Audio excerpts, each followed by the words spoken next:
परमेश्वर का प्रेम एक खोजे का उद्धार हुआ। पुराना साल बीत गया, नया साल आ गया।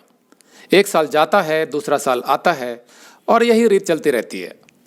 लेकिन जो लोग यीशु के बलिदान पर विश्वास करके अपने पापों की क्षमा प्राप्त कर चुके हैं और अनंत काल के जीवन में प्रवेश कर चुके हैं, उनके लिए एक वर्ष का जाना और दूसरे वर्ष का आना इतना महत्व नहीं रखता जितना कि संसार के लिए रखता है। हम मसीही नए साल को कुछ इस तरह ले सकते हैं कि इस वर्ष हम परमेश्वर के वचन बाइबल में से क्या कुछ नया सीखें और उसे अपने जीवन में कैसे लागू करें। पिछली क्लास में हमने पढ़ा था कि पतरस और यूहन्ना सामरियों के बीच प्रचार करने और उन्हें पवित्र आत्मा दिलाने के बाद यरूशलेम को लौट गए थे। लेकिन फिलिप्पुस वहीं सामरिया में रुक गया था। वो अब भी सामरियों के बीच सुसमाचार का प्रचार कर रहा था और बड़े बड़े आश्चर्य कर्म उसके हाथ से हो रहे थे।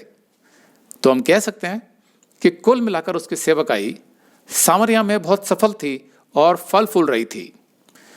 लेकिन अचानक प्रभु ने उसे वहां से चले जाने को कहा। प्रेरितों का 8:26। फिर प्रभु के एक स्वर्गदूत ने फिलिप्पुस से कहा, उठकर दक्षिण की ओर उस मार्ग पर जा जो यरूशलेम से अज्जा को जाता है और जंगल में है। अब फिलिप्पुस ने प्रभु से यह नहीं कहा कि प्रभु मैं तो यहाँ सामरिया में सफलता से आपके लिए फल ला रहा हूं, तो फिर मुझे यहाँ से हिलने के लिए क्यों कह रहे हो। नहीं, फिलिप्पुस ने ऐसा कुछ नहीं कहा। वो पवित्र आत्मा से भरा रहता था, इसलिए उसे पता था कि जहां पवित्र आत्मा उसे ले जाए वहीं उसकी सेवकाई होनी चाहिए। फिलिप्पुस आज्ञाकारी दास था।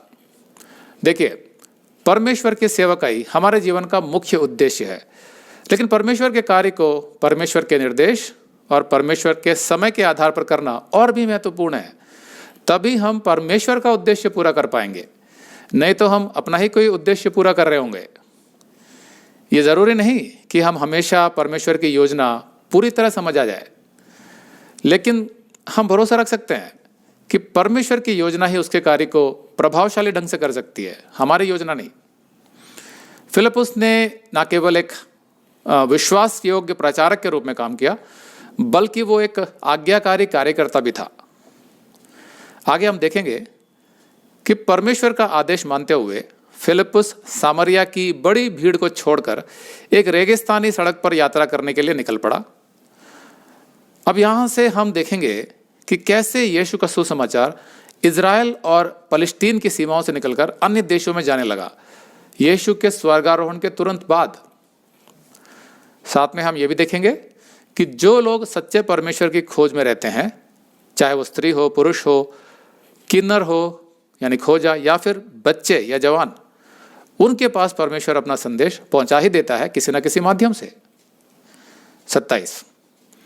फिलिप्पुस उठकर चल दिया और देखो, कूश यानी इथियोपिया देश का एक मनुष्य आ रहा था जो खोजा और कूशियों की रानी कंदाके का मंत्री और खजांची था और भजन करने को यरूशलेम आया था। खोजा मतलब किन्नर, जिनको नपुंसक भी कहा जाता है, जो न स्त्री होते हैं न पुरुष। परमेश्वर ने स्वर्गदूत को नहीं कहा कूश देश के खोजा को सुसमाचार सुनाने के लिए, बल्कि उसने फिलिप्पुस से कहा। वो चाहता तो स्वर्गदूत को भी कह सकता था, लेकिन फिलिप्पुस को क्यों कहा? क्योंकि स्वर्गदूतों ने व्यक्तिगत तौर पर उद्धार का अनुभव कभी नहीं किया, इसलिए उनके द्वारा उद्धार के सुसमाचार का प्रचार उतना प्रभावशाली नहीं होगा। परमेश्वर की योजना में रैप्चर के समय तक केवल मनुष्य ही सुसमाचार का प्रचार करेंगे, लेकिन जब रैप्चर के समय सभी जीवित और मृत विश्वासियों को उठा लिया जाएगा, उनका पुनरुत्थान हो जाएगा और वे स्वर्ग चले जाएंगे, तब पृथ्वी पर 7 साल का भारी क्लेश का समय आरंभ होगा और तब परमेश्वर स्वर्गदूतों का भी इस्तेमाल करेगा सुसमाचार के प्रचार के लिए, जैसा प्रकाशित वाक्य 14:6-13 में लिखा है।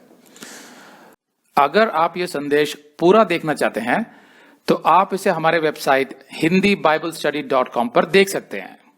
ये वीडियो हमारे जनवरी के वीडियोस में अपलोड किया हुआ है, तो जिनके पैकेज में भी जनवरी का महीना शामिल है, उनको ये वीडियो उनके माई अकाउंट में जनवरी के वीडियोस में मिल जाएगा।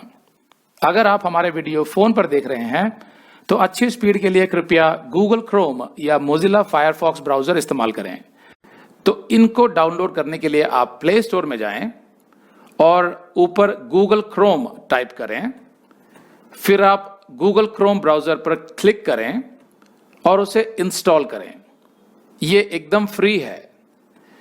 इसी तरह आप मोजिला फायरफॉक्स टाइप करें, फिर आप मोजिला फायरफॉक्स ब्राउज़र पर क्लिक करें और उसे इंस्टॉल करें। ये भी एकदम फ्री है।